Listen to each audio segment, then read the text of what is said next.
Welcome to this NPTEL lectures on robotics, basics and advanced concepts. In this week, we will look at redundancy in robotic manipulators and other mechanical elements and even human arms, and how we resolve those redundancies. So the first lecture will be on hyper-redundant robots. The second lecture will be on redundancy resolution in human arm, and I'll show you that the human arm is redundant and what we try to do with the redundancy. In the third lecture, we'll look at flexible robots.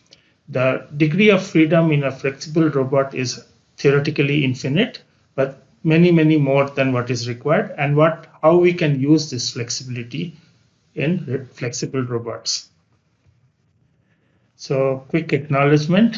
This work has been done in the Robotics and Design Lab at IISc, and I would like to acknowledge my PhD students Midhun S. Menon, Puneet Singh, Ashwin Prabhakaran, and also one master student, Arkadeep Narayan Chaudhary. Some of the funding for this research was provided by the Robert Bosch Center for Cyber Physical Systems. Okay, so the contents of the lecture 1 are, we'll look at redundancy in robots, how we can resolve redundancy in joint space and Cartesian space. We'll also look at how redundancy can be used for obstacle avoidance, and then I will show you some experiments and simulations. So, introduction. A multi-body system could have many degrees of freedom. So, for example, an industrial robot can have 6 degrees of freedom. So, this picture we have seen earlier, it has 1, 2, 3, 4, 5, and 6 joints, and it is a 6 degree of freedom industrial robot. An automobile can have many more degrees of freedom. Okay, so the wheels can have several degrees of freedom, then steering, and then the body itself, and so on. So, but still they are finite number of degrees of freedom. If you have a wire, a rope, or a deformable object, then these have infinite degrees of freedom. A new reason why people worry a lot about degrees of freedom is this problem of proteins. Okay, how do proteins fold? So typically a classical model of a protein has 20 amino acids. Okay, so these are residues in a serial chain, and this serial chain can contain up to 500 residues. Okay, in the classical model, each residue is assumed to be a rigid body. Okay, so this is one rigid body, this is another rigid body, and between these two rigid bodies there is 2 degrees of freedom. So it can rotate about 2 directions. So these are called phi and psi angles.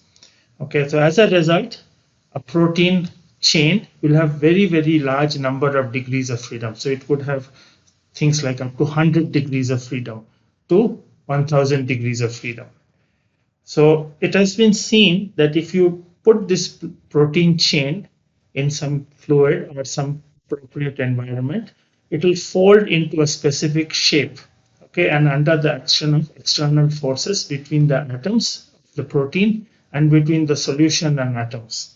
So we would like to see what is the motion of this protein chain. So as you can see, it is a highly redundant system. Let's do a little formally. Redundancy. What is meant by redundancy? A rigid body in 3D space has 6 degrees of freedom. Okay, this we have seen several times by now. 2 rigid bodies in 3D space, when it is connected by a joint, has 2 into 6 degrees of freedom. Okay, if there are no constraints imposed by the joint. Okay, if the joints imposes a constraint, which all joints do, then we can compute the degree of freedom of a mechanical system by this formula, which is lambda into n minus j minus 1 plus sum of degrees of freedom at each joint, where lambda is 6 for spatial and 3 for planar. So for example, this planar 3R manipulator has 3n, j is 3, lambda is 3, and so sorry, n is 4 because we need to count the fixed base also. Okay, and hence the degree of freedom is 3. So what it means is that the end effector of this planar 3R robot can be positioned and oriented arbitrarily in this XY plane. Okay, so let's continue with this formal way of looking at what is redundancy. I can find the position vector of this point, which is sort of at the middle of this gripper, schematic gripper, X and Y, and I can also find the orientation of this link, which is containing the gripper or the end effector, in terms of θ1, θ2, and θ3, which are the rotations at the joint. Okay, this we have seen also several times earlier now. So we can write X as L1C1 plus L2C12 plus L3C13, where C12 and C123 are nothing but cosine of θ1 plus θ2 and cosine of θ1 plus θ2 plus θ3 and so on. So S12 means sine of θ12. Okay, so in a typical kinematics problem, if you are given x, y, and phi, we can obtain θ1, θ2, θ3, and we have seen this in the kinematics of serial robots. This is the non-redundant case. So if I give you x, y, phi, I can find the joint angles. However, let us consider that x and y are only of interest. I don't really care what is the orientation. So in that case, we have two equations in three unknowns. So given x comma y, we cannot obtain θ1, θ2, and θ3 uniquely, or even finitely many sets of θ1, θ2, and θ3. There are infinitely many possibilities of θ1, θ2, θ3, which will give you the x and y. So this is the redundant case. So given end effector position and orientation, the joint angles cannot be found uniquely or in a finite number of sets. Okay, but there are infinite possible solutions. So in a general multi-degree of freedom spatial case, the degree of freedom is greater than lambda. So the position and orientation of the end effector can be achieved in infinite ways. So for example, if lambda were 6, which is what happens when it is moving in space, and if the degree of freedom is 7 or 8 or more, then we have a redundant case. Even more formally, if theta is the space of joint variables and x is the position and orientation of the end effector, in a hyper-redundant case, the dimension of theta is very large. Okay, so theta and x, if they are equal, then it is non-redundant.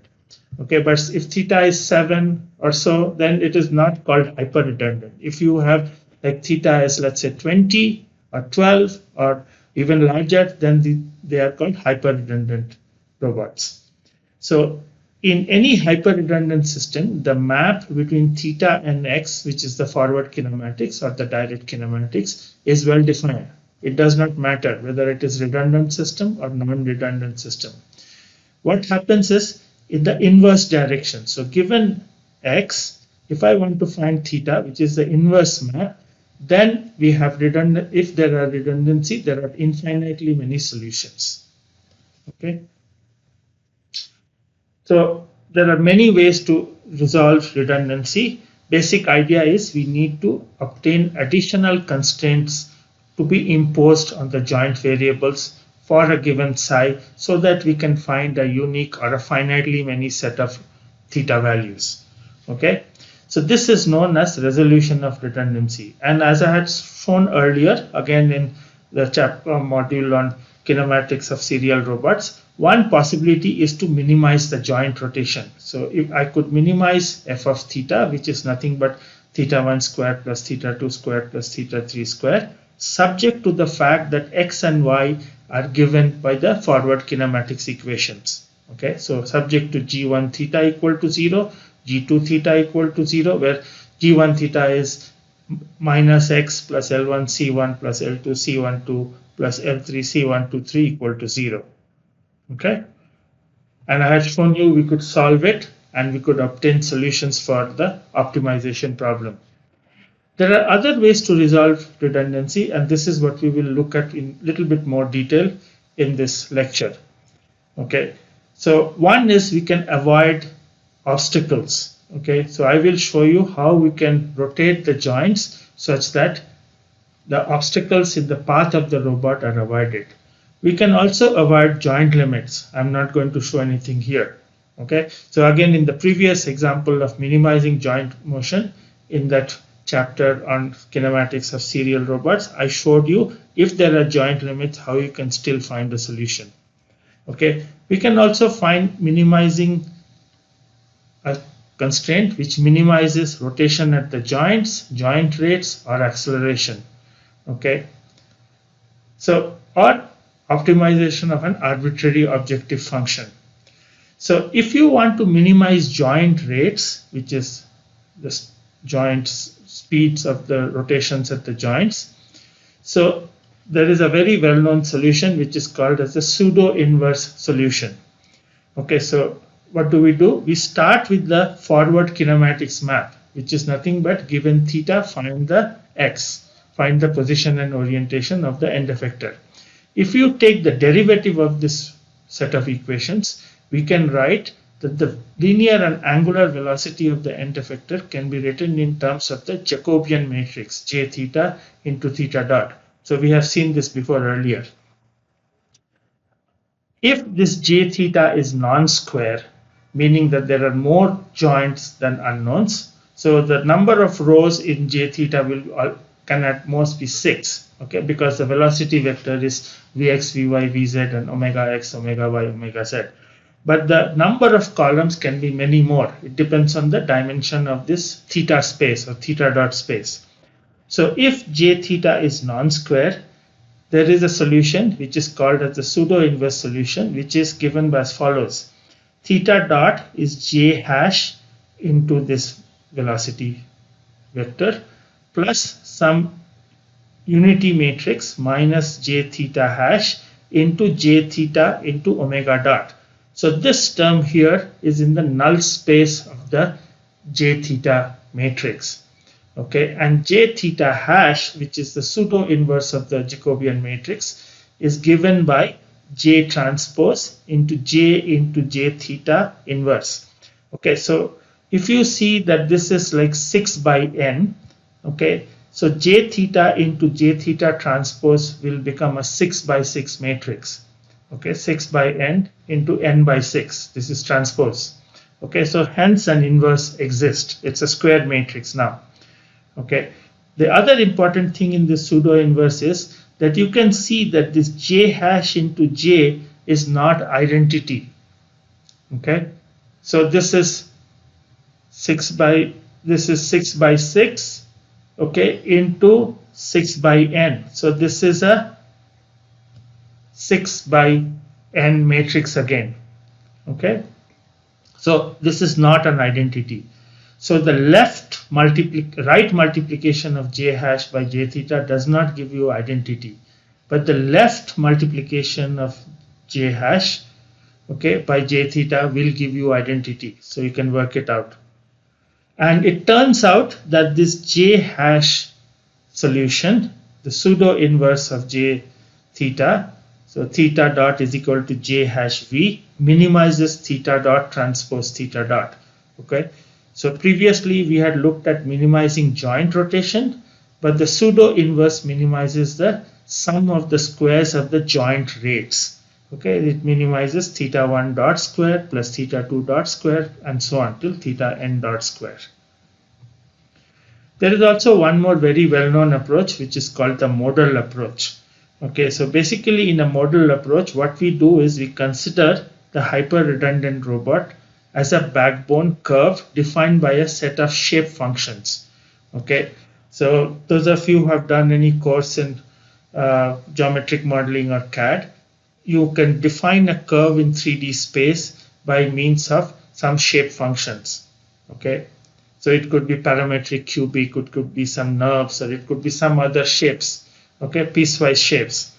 So we represent this backbone using a 3D curve called the backbone curve by means of shape functions.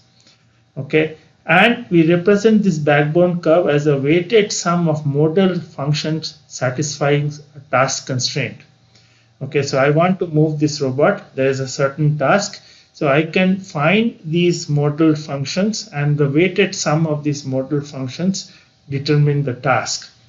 Okay, so for example, theta of st, one example, is that ai of t into phi of s. So this phi I of s are the shape functions. So these are nothing but, there are two of them in this example, which we will show later, is sine 2 pi s and 1 minus cos 2 pi s. So s is the arc length. Okay. So theta at any joint is given by some linear combination of the shape functions and some functions which are functions of time. So as the robot moves, ai of t will change.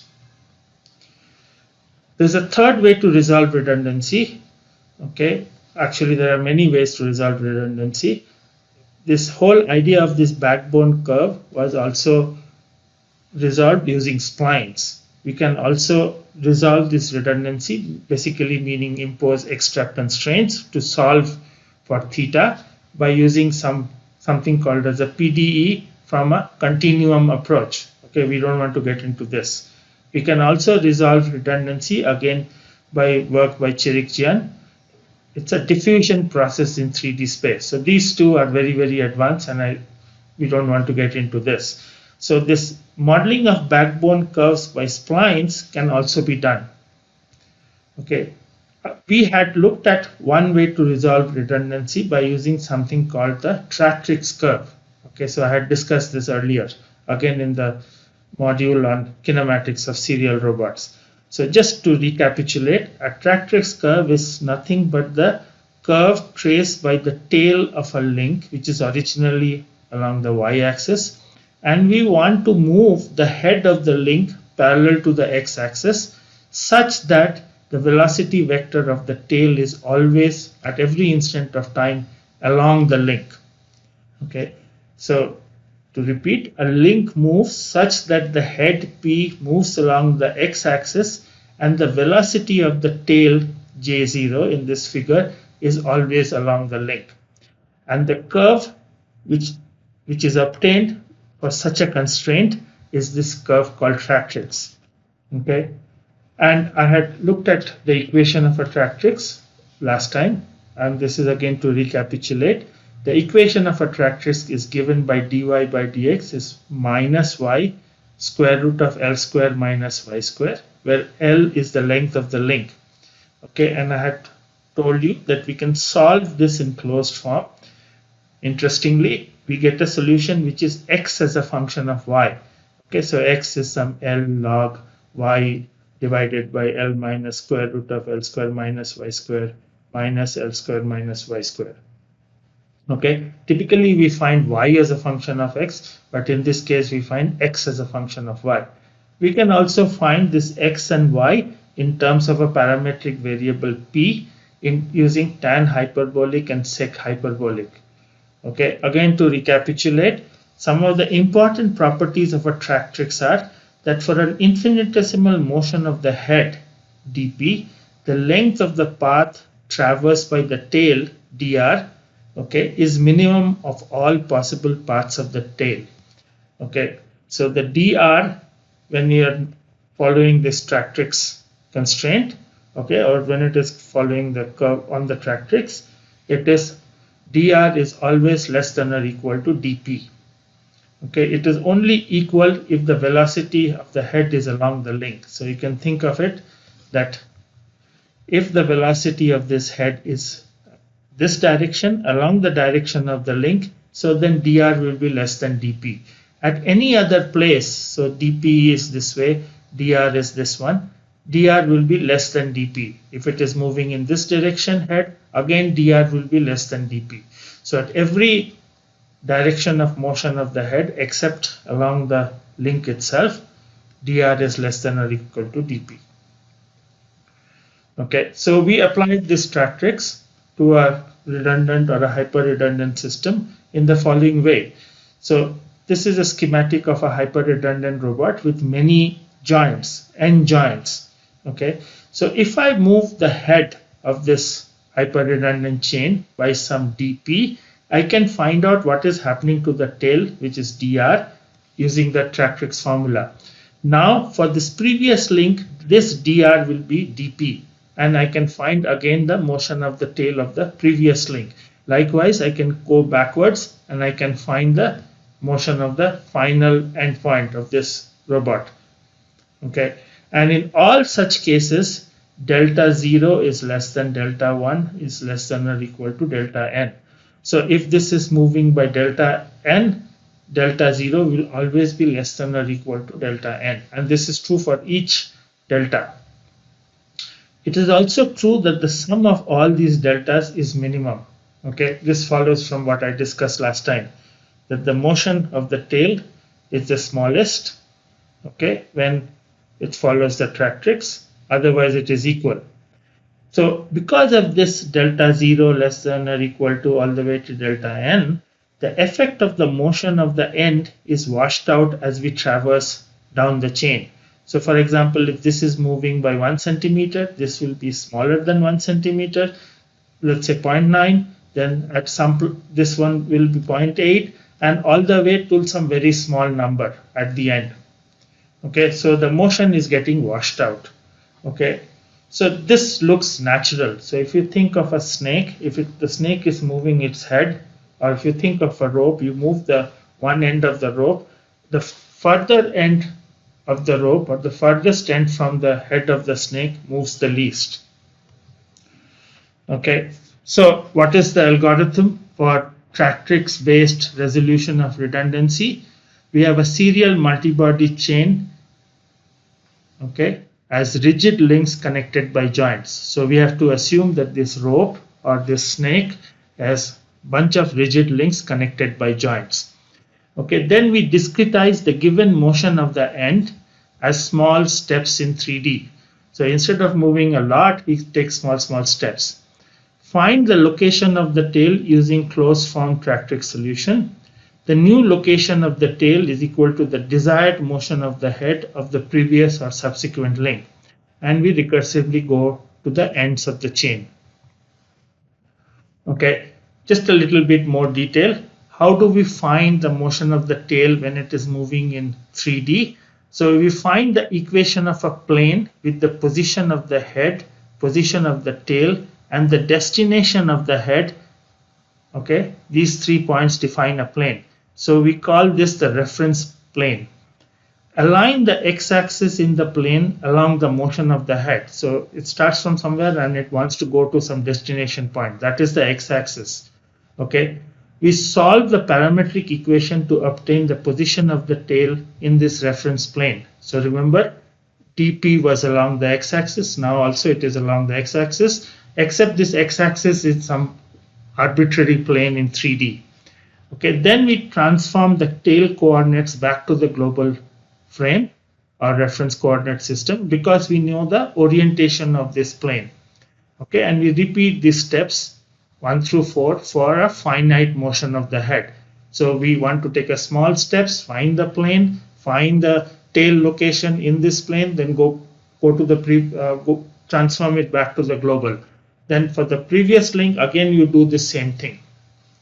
Okay, and until and unless you find the motion of each one of these links.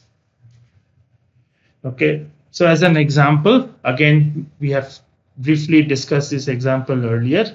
So I have an 8-link planar hyper-redundant manipulator which wants to trace this path, which is basically a hexagon. So it wants to go from 1 to 2, 3 to 4, sorry, 2 to 3, 3 to 4, 4 to 5, and 5 to 6, and then back to 1.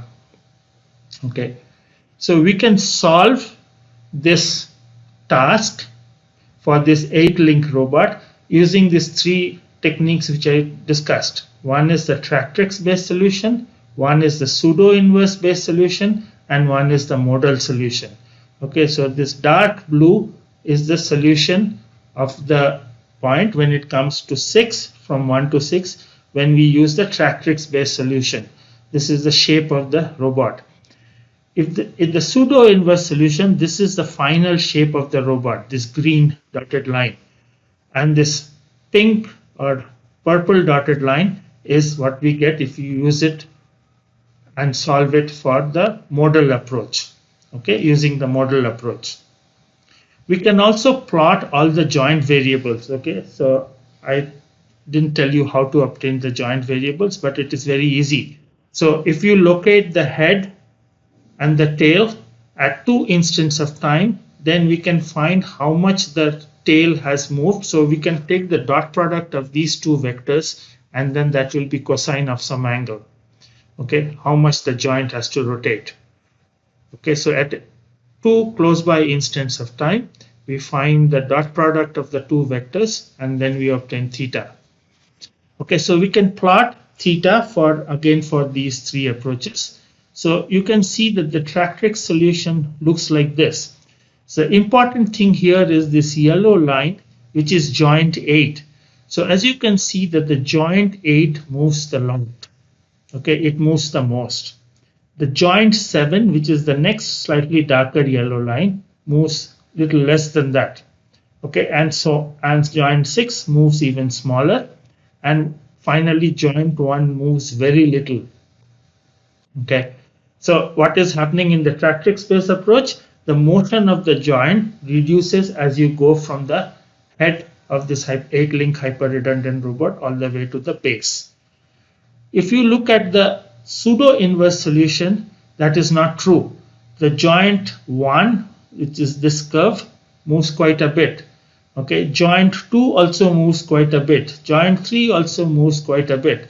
Okay, so all the joints, including the first, second, third, and all the way to the end, they all move quite a lot. Okay, the modal solution also is like that. All the joints move quite a lot. Okay, so the summary of this plot is that in the Tractrix-based solution, as expected, the base joints, the joints which are furthest from the head, move the least. Okay, and we can try another trajectory. This is the solution or resolution of redundancy for again that 8-link robot. Okay, where if the tip or the head moves in a circle, so this dark circle is the end effector trajectory that we want this 8-link robot to move. The Tractrix solution looks like this after it has moved and come back to its original point. The green again shows the pseudo-inverse solution, and this purple shows the modal solution. And we can again plot the joints. Okay, so in the Tractrix solution, as you can see, the 7 and 8 moves much more than 1 and 2. Okay, so in this case, it turns out 7 moves a little bit more than 8, but approximately same. But 6, 7, and 8, which are farthest joint, they move much, much smaller than 1, 2, and 3. Whereas in the pseudo-inverse solution, they move quite a bit. All the joints moves quite a bit.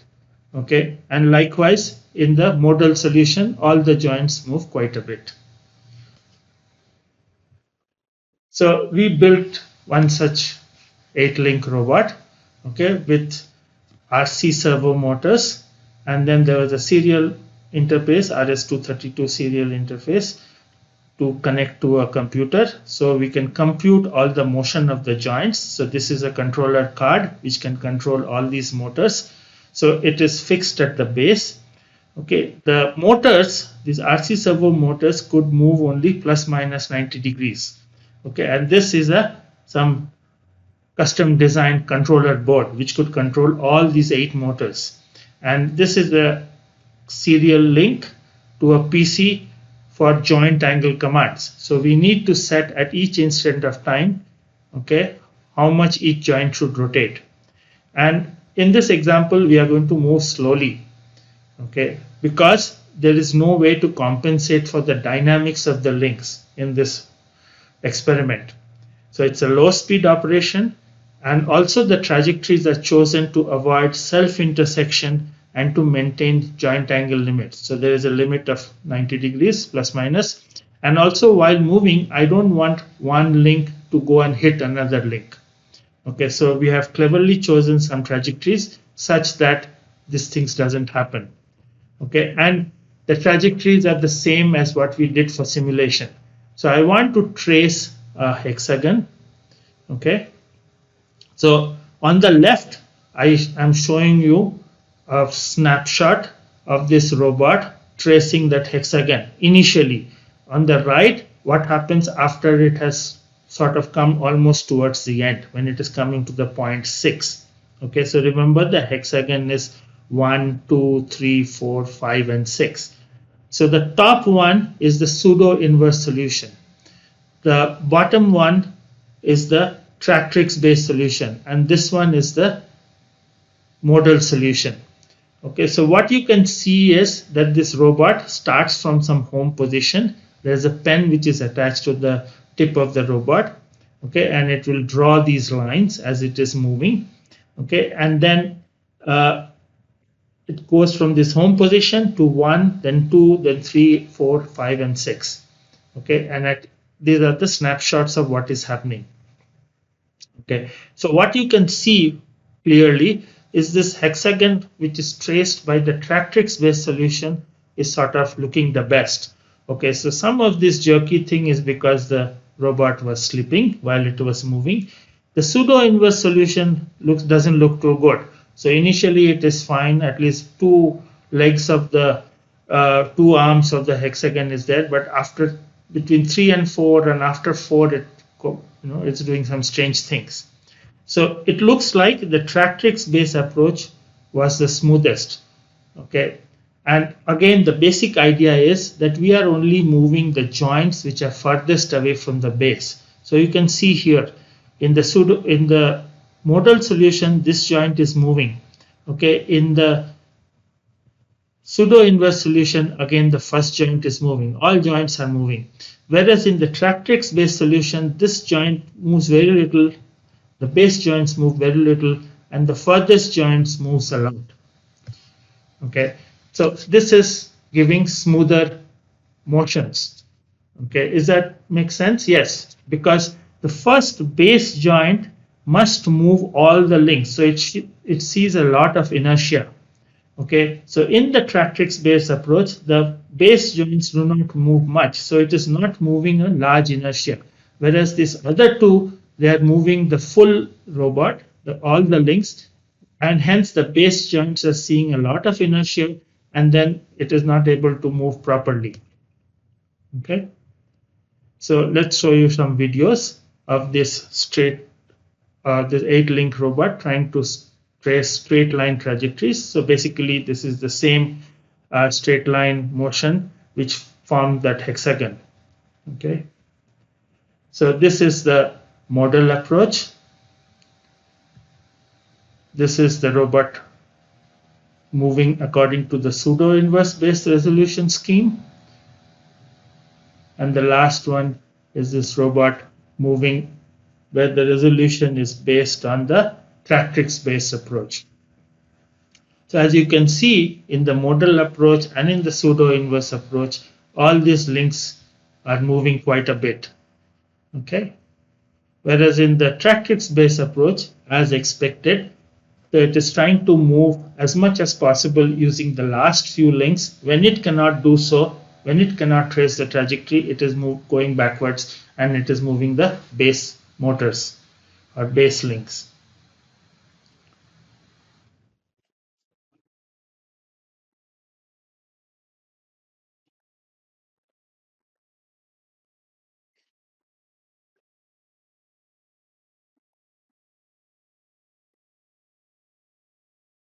And as you can see, sometimes it slips.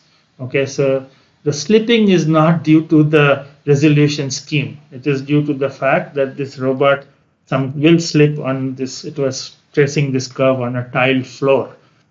Okay, so this problem of slipping and then jerking and so on is reduced in the Tractrix-based approach, but it is nevertheless not due to the resolution scheme.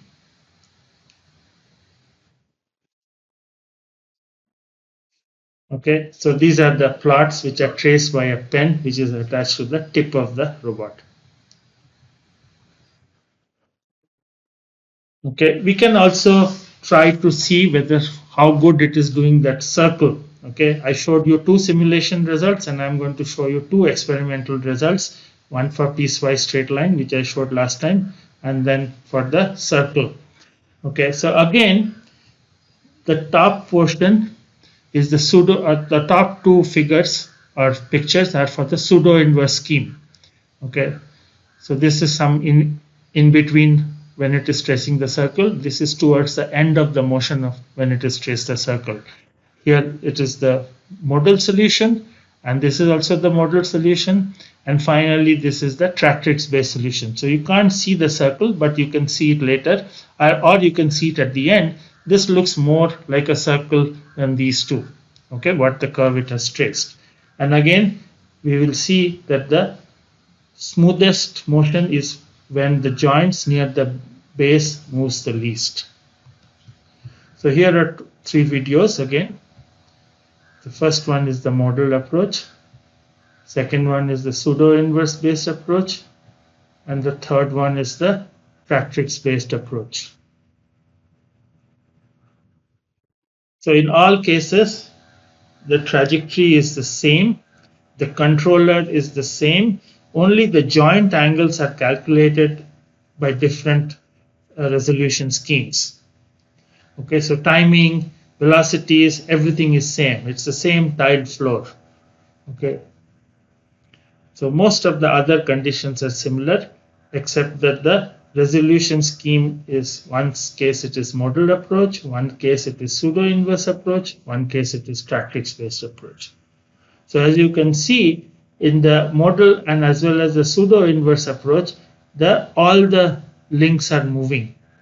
Some of this jerkiness which you see in the modal approach is due to the fact that it is slipping. Okay, even though we tried our best to move slowly, but it nevertheless will always slip a little bit.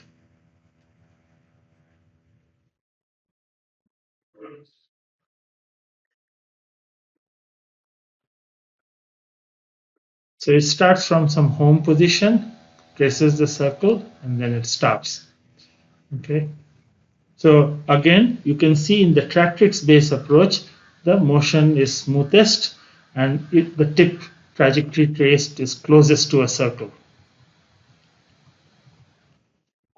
We can also use this Tractrix-based approach if you have a free hyper-redundant manipulator. Okay, a free hyper-redundant manipulator means that the base is not fixed. Okay, so as the head moves, the tail can also move. Okay, so I'm going to show you a video where I have given the desired motion of this head. Okay, the joint rotations are computed according to the Tractrix-based approach, and then we'll see this 8-link robot move on this tile floor. Okay. So we have intentionally given the motion of the head in some sort of like a sinusoidal motion. So you can see what the rest of the body is doing. Okay. So I think you will agree with me that this motion looks quite natural. Okay. This is as if it's a snake is moving through this tiled floor.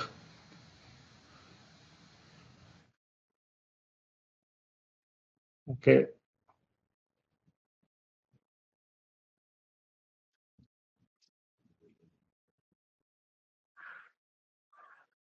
So like in the previous case, the power and the desired joint values are computed on a PC and sent via cable. Okay, laptop and sent via cable. We can also use this Tractrix-based approach for some other interesting simulations. Okay, so it turns out that this Tractrix-based approach is of linear complexity. The motion appears to be very natural. The motion is washed out. So we can use this idea or this technique to show things like if I want to wind a wire around a mandrel to make a spring. Okay, so anyone who has made a spring like this, you can see that as the wire is wound, okay, the portion which is free moves a lot. Okay, and it sort of winds around the mandrel. We can also show the motion of a snake with the chosen head motion. Again, the snake is discretized into several rigid bodies with some joints. I can also show the tying of a knot with one hand and with two hands. So I take a rope. In one hand means I move only one hand and tie a knot. Okay, with two hand means you move both hands. So in the two-handed case, I will show you what it looks like. So you can visualize these motions. Okay, so one important thing when you want to do these things for flexible ropes and snakes and various other things, we need to make sure that they are not hitting each other. So one part of the rope is not hitting each other. And when you discretize this rope into rigid bodies, the rigid bodies should not collide with the previous or some other rigid body far away. So for collision detection and avoidance, we have used a very crude approach. So basically this shows here that these are the links of the robot. We bound these links by spheres.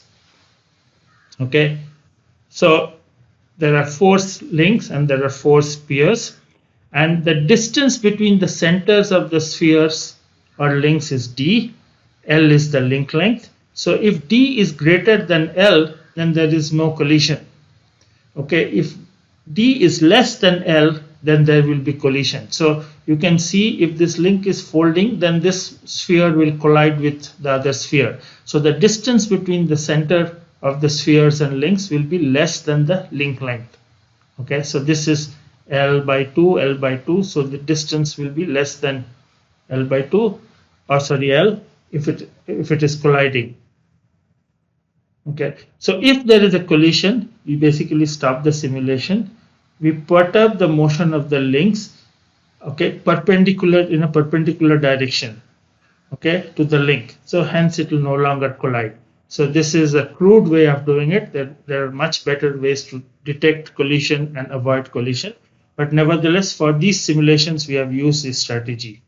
Okay, so I am going to show you a winding of a wire on a spring. Okay. Okay, so we can use this to show that the motion of the wire on this mandrel, it looks very natural. Okay, so let's show it once more. Okay, so we can also show the motion of a snake. Okay, so in this example, the snake is modeled as 40 rigid links of 1 unit long. The links are connected by spherical joints. Okay, so there is a chosen motion of the head, and then we compute all the motion of each link according to the Tractrix-based approach, and then we simulate this, and then we animate this link's motion and show it that how it moves, how the whole snake moves. Okay, this is the example showing tying a knot in a rope. Okay, again there are 40 links and one end is moved. Okay, so if I want to show in a computer screen tying of a knot, you can see it is not a very easy thing to do to make it look natural. Okay, so in this case there are 40 links, each link is like a sphere. Okay, and then we move these links such that it looks like as if it is tying a knot.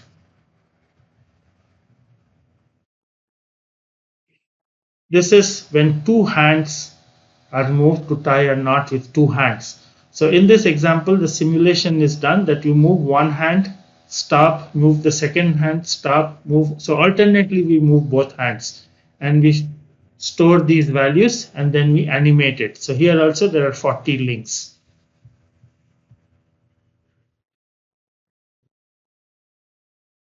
Okay.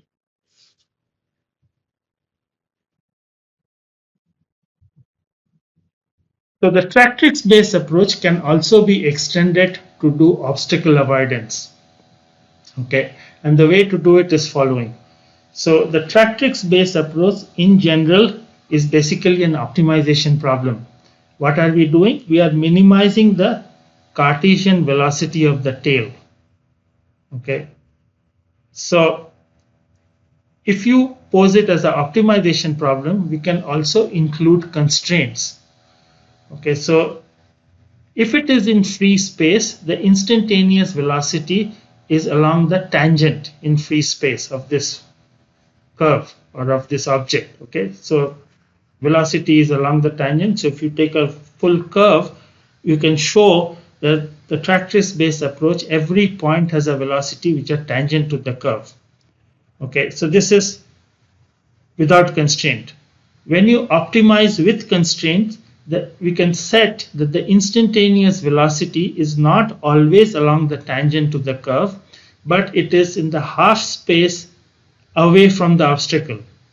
Okay, so for example, if there is an obstacle here and this curve is there, so at some point the velocity is not along this tangent, this link, but the velocity in this red direction, which is perpendicular to the link. Okay, in free space, the velocity will be along this blue line. It is always along the link. But when it is close to an obstacle, we can make it go in the perpendicular direction. And if you know the obstacle, we can find the normal, which is df dx and df dy.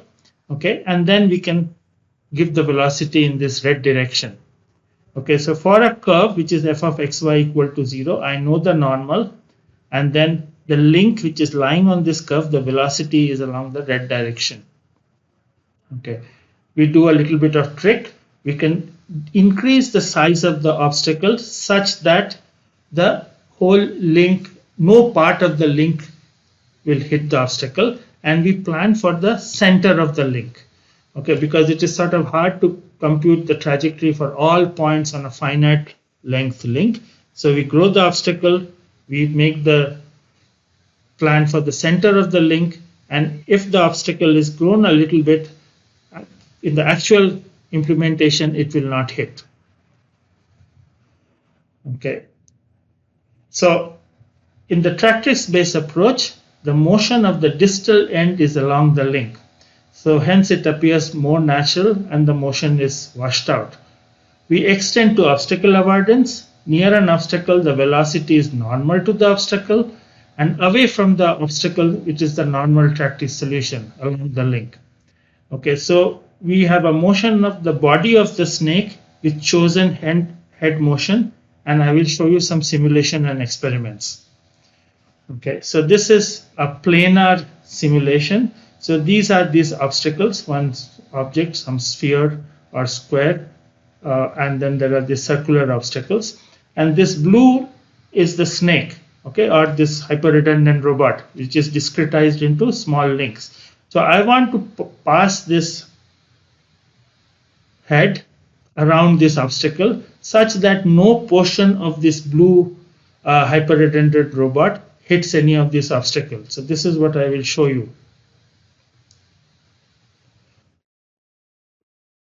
Okay, so as you could see that none of the part of this blue snake or hyper-redundant robot would hit the object. We can do this in 3D also. So in 3D, there are these spheres which are these obstacles, and this black thing is this hyper-redundant robot. So we have plotted or chosen a path of the head such that it doesn't hit any of the obstacle. But how do we ensure that none of the following links, okay, also does not hit the obstacle? We use this idea of obstacle avoidance. Okay, so when it is near to the object, that small link, the motion will be perpendicular to the object. Okay, so and you can see it works quite well, and it shows that as if this snake or this hyper-redundant robot is going very close to the obstacle, sort of gliding over it, and then it is moving. So once it has moved far away, you can see that the normal Tractrix-based approach is followed. Okay, so in free space, it is the normal Tractrix-based approach, and when it is close to the obstacle, it is perpendicular. The velocity component is perpendicular.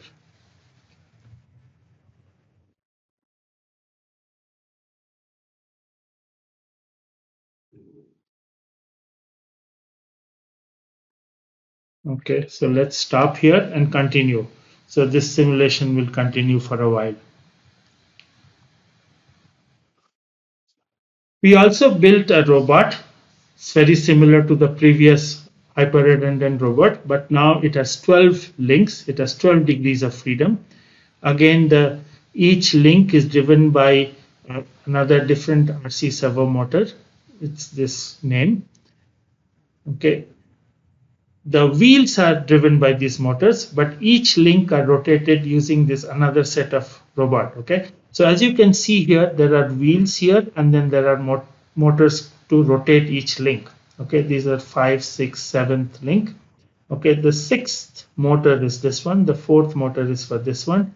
Okay, and this wheel is rotated by another motor. And the whole idea is that we don't want it to skid. We want to slowly roll. Okay, these wheels will roll and drive this robot forward. Okay, at the same time not hitting any obstacle. So in the previous thing we saw that it was slipping a bit. Okay, sometimes quite a bit.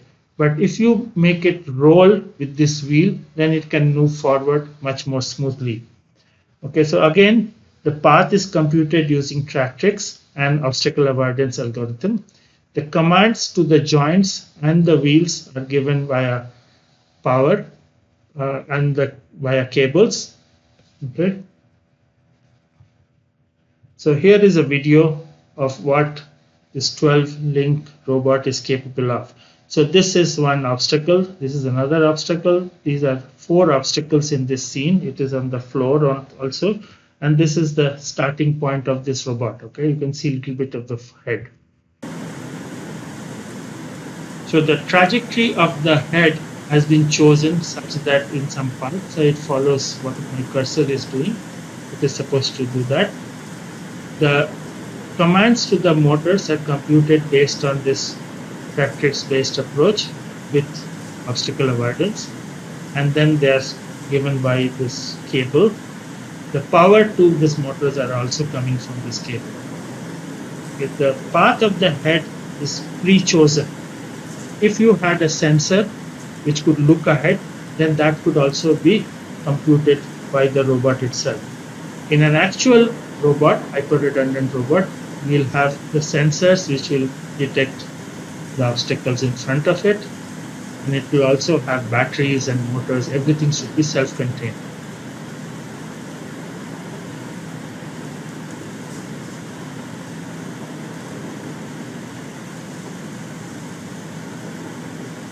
Okay, so as you can see, now that the head has cleared all the obstacles, the head is moving straight. Only the links which are close to this obstacle are bending, they are rotating. So that is the power and the beauty of the Tractrix-based approach. Only near the obstacle, it will try to avoid. Only those links will rotate or joints will rotate to avoid the obstacle. Okay, elsewhere it looks like a smooth, attenuating type of motion.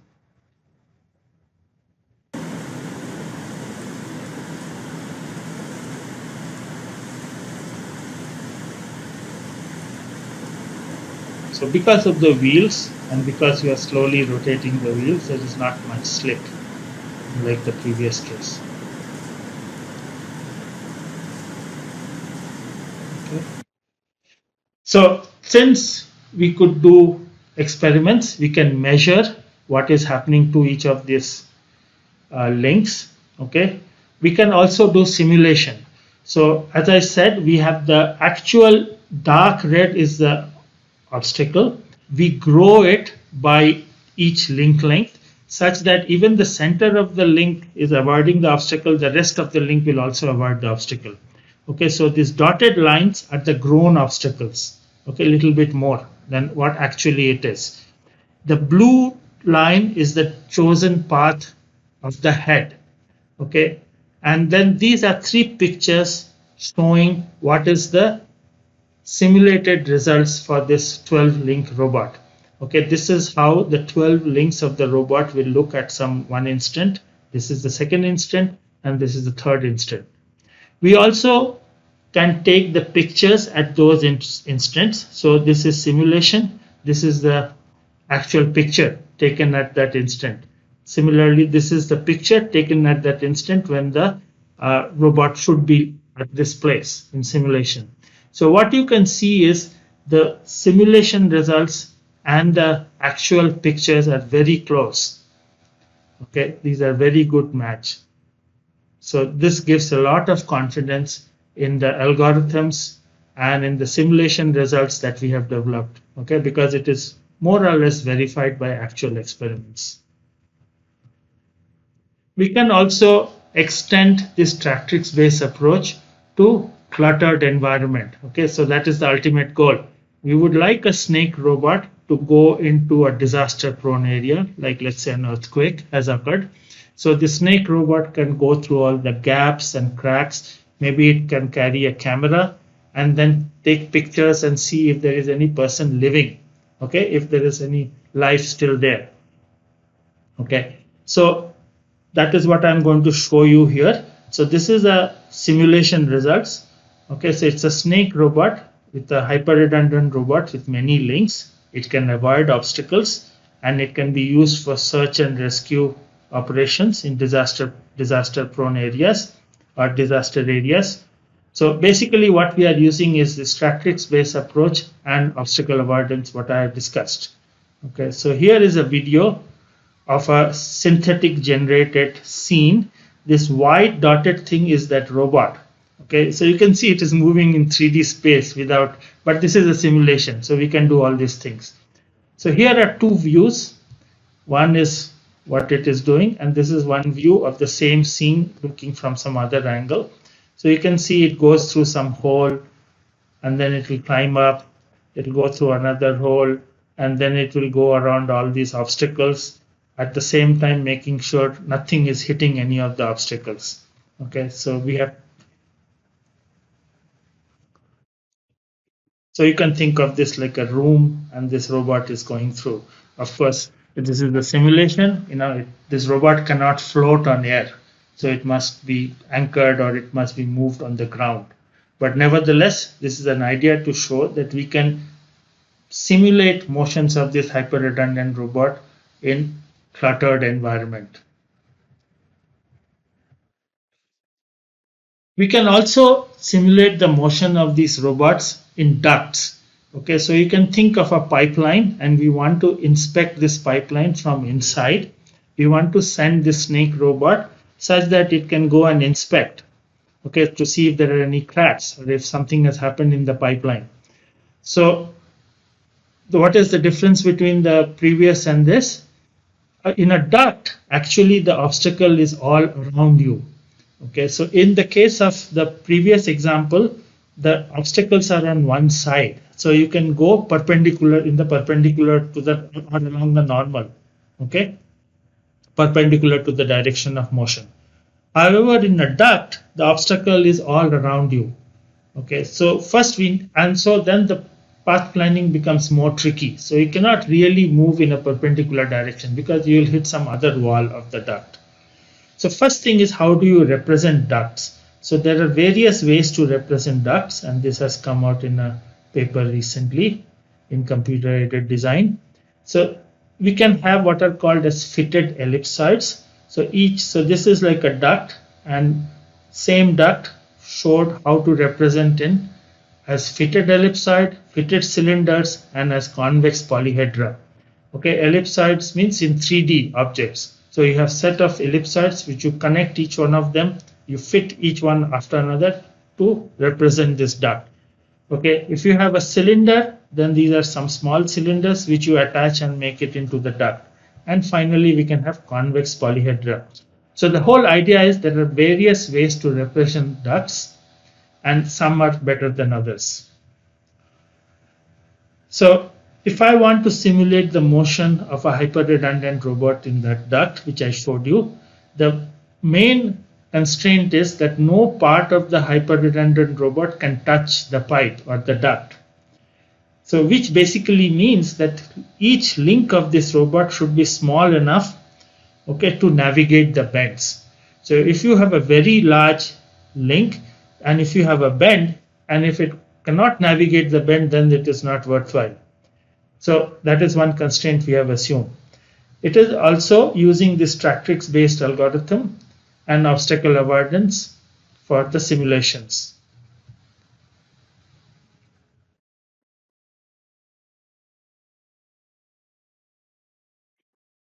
Okay, again in this case you can see that the robot is sort of floating in air, but the basic idea is that I can rotate these joints and move this robot along this duct such that it never hits any of the obstacles. So let's play it once more. You can see it is not hitting any of the sides of the pipe of the pipes.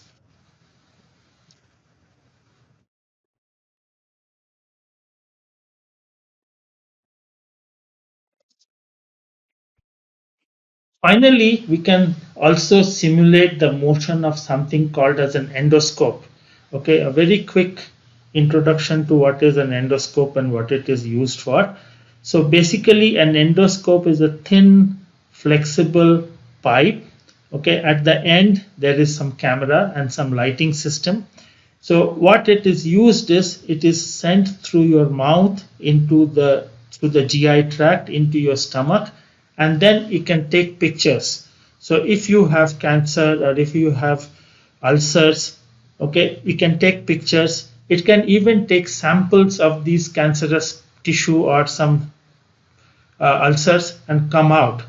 So it is inserted through the mouth of a person by a trained technician.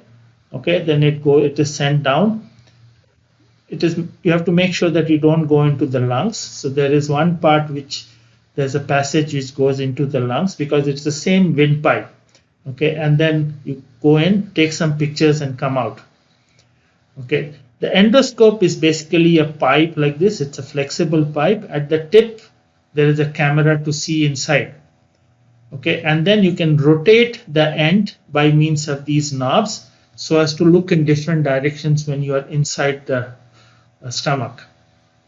Okay, it can be also used in colonoscopy as in the colon for colonoscopy, but we are not going to go into that. Okay, so this work was funded by Robert Bosch Center for Cyber Physical Systems, and it was done by this PhD student Ashwin.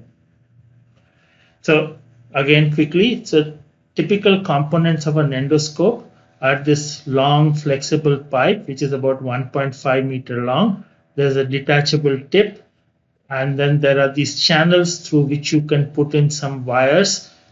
These are for biopsy channels, so you can push in this, and at the end you can take out some small sample. And then there are these buttons for air and water, because while you are going through there might be some food, okay, in your GI tract, so you can force it out.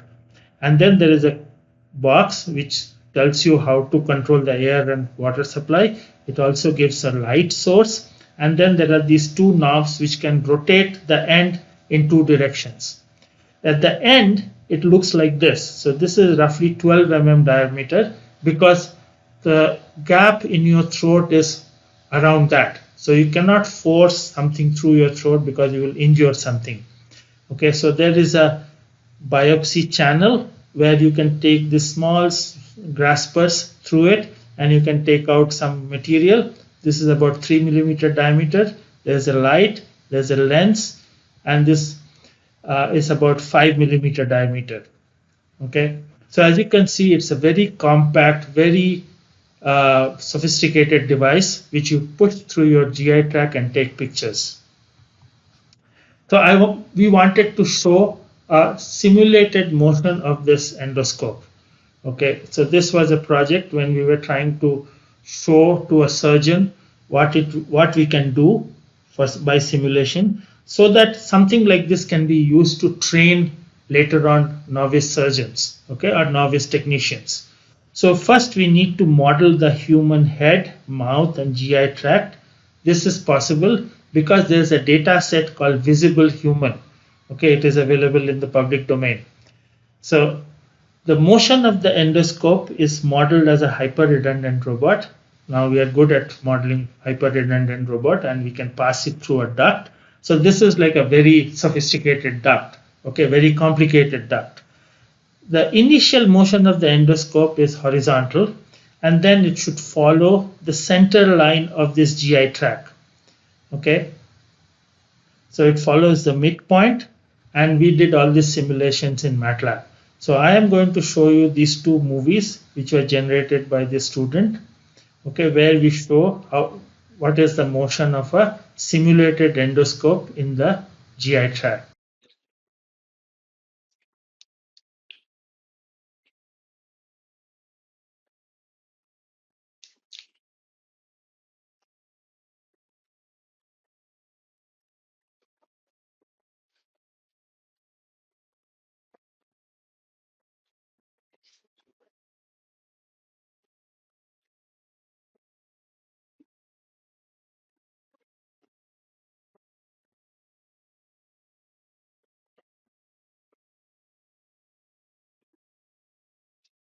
So in conclusion, a Cartesian-based approach to resolve the redundancy and comparison with existing methods has been developed.